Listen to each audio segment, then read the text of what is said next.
Negosiasi pemerintah Indonesia dengan Amerika Serikat membahas tarif impor Trump belum menemui titik temu.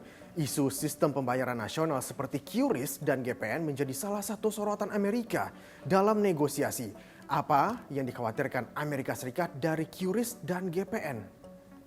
Kemudian juga terkait dengan pengaturan daripada kuota dan juga termasuk di dalamnya sektor keuangan.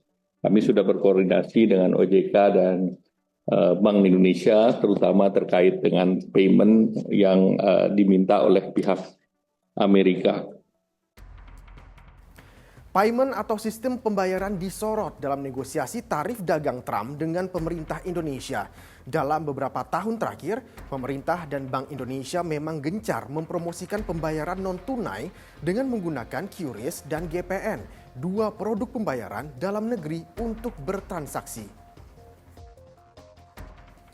Amerika Serikat menyampaikan sejumlah keluhan terkait sistem pembayaran dalam negeri seperti QRIS dan GPN.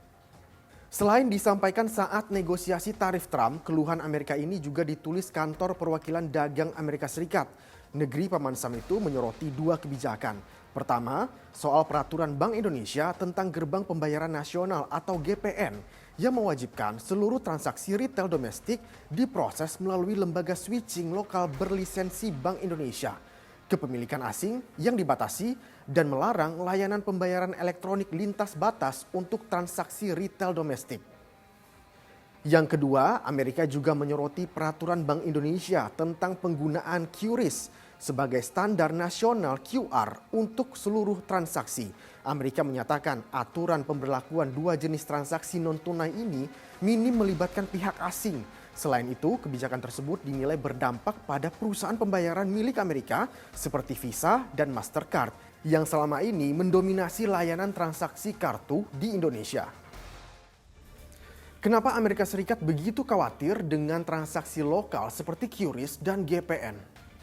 Sebenarnya sejak hadirnya QRIS, ini kan masyarakat sangat terbantu ya dengan adanya model pembayaran digital yang aman, kemudian prosesnya cepat, tapi tentunya banyak pelaku usaha yang merasa dirugikan. Itu hal yang wajar dalam kompetisi dari sistem pembayaran. Jadi salah satunya adalah dari perusahaan-perusahaan switching, kemudian perusahaan pembayaran dari Amerika Serikat merasa bahwa ada diskriminasi dari sistem pembayaran yang menggunakan QRIS. Saat itu juga ada GPN, Gerbang Pembayaran Nasional. Jadi apa yang menjadi permasalahan? Yang menjadi permasalahan jelas Visa Mastercard ini sebagian besar penggunaannya untuk kartu kredit dan juga untuk pembayaran internasional. Tapi di sisi yang lain, dengan hadirnya QRIS, masyarakat tidak lagi banyak menggunakan kartu kredit. Jadi terjadi penurunan yang signifikan setelah adanya QRIS dan pembayaran digital itu cukup marak. Omset dari Visa Mastercard di Indonesia tentunya juga terus mengalami penurunan. Lalu apa respon Bank Indonesia atas keluhan Amerika Serikat?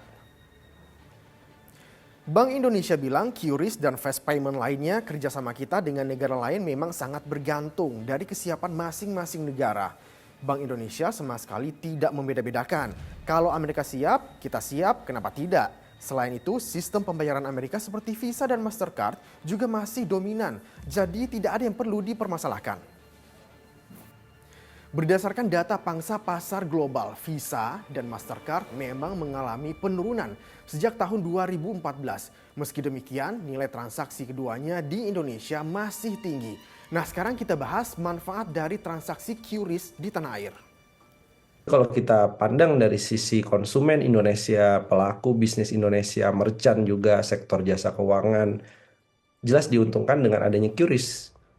Ini membuat sistem pembayaran menjadi lebih non-tunai, yang artinya peredaran uang palsu di banyak daerah bisa ditekan.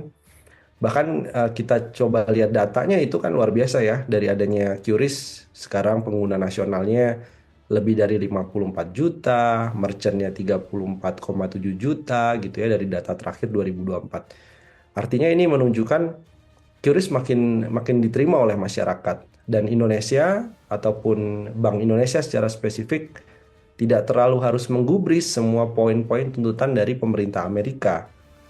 Pemerintah dan Bank Indonesia perlu bersikap tegas tapi tetap harus mengedepankan pendekatan diplomatis.